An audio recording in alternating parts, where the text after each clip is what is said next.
والتين والزيتون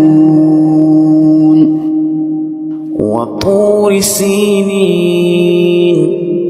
وهذا البلد الأمين لقد خلقنا الإنسان في أحسن تقويم ثم رددناه أسفل سافلين إلا الذين آمنوا وعملوا الصالحات فلهم أجر غير ممنون فما يكذبك بعد بالدين